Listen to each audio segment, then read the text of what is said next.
Dire-diretso andar, Honda Beat version 3, 160. Patay pre.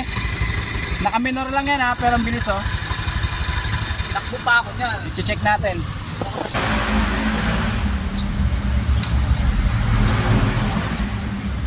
Ano yan, no? Kickstart. Dati lang. Hindi lang ang discount eh. Hindi lang ang discount. Dito ko siya eh. Yan ang gawin din.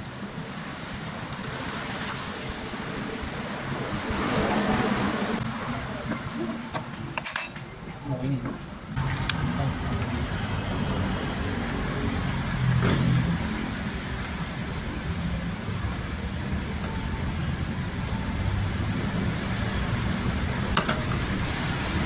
Surprise, motherfucker.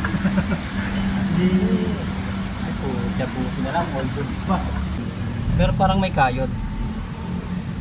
May glitters. Ano, hindi nadali sa loob. Mamaya siguro niya lang dali.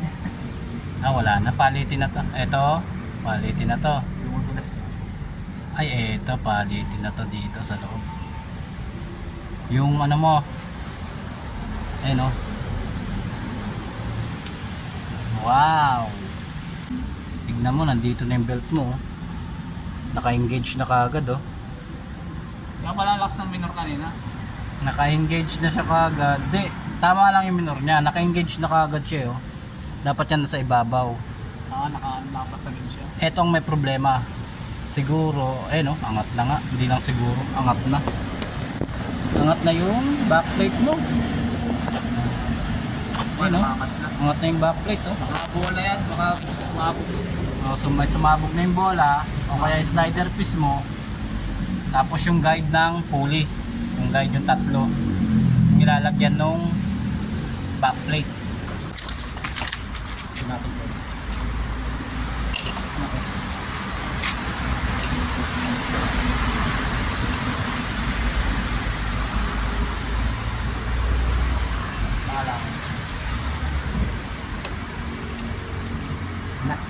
Okay na.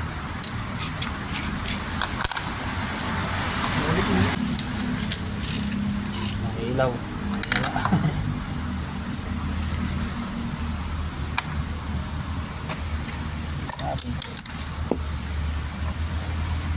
Hindi nga dumudulo. Hindi kasi dinadulo eh. Ano lang takbo ko dyan eh, 6.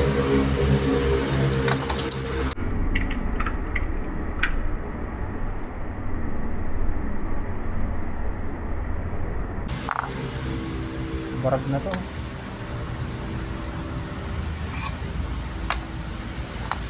Hindi, okay pa. Bola lang. Iipit.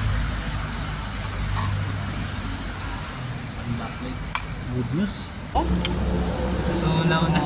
Slider piece. Naku po. Nakabola. Muntik pa ma-damage to. Buti ka ako Oo. nung naano ko kanina, hindi ko na pinatakbo. Pinaano ko yung sigod niyan eh. Oo. Pinaano ko eh. Ito rin, wala na rin to. Ayan. Ayan. Yung pinalitan ko kay Bembot. Grabe oh. Oh, diba? Kita nyo ba yan? Hindi ka nagda-dragging dito? Hindi. Hindi ko kasi pinakatakbo mabilis eh. Hindi ka na din na-dragging?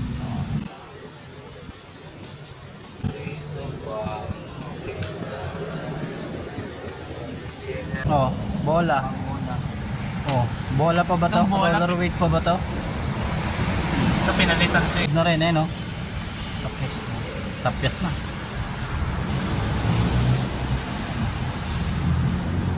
Kinaano na lang, kinutput na ng bola eh. Hindi, slider piece. Ay, backplate. Ito ang trabaho niyan eh, pagka wala yung plastic dito. Mga slider. Oh, walang slider piece. Oh, ayun oh.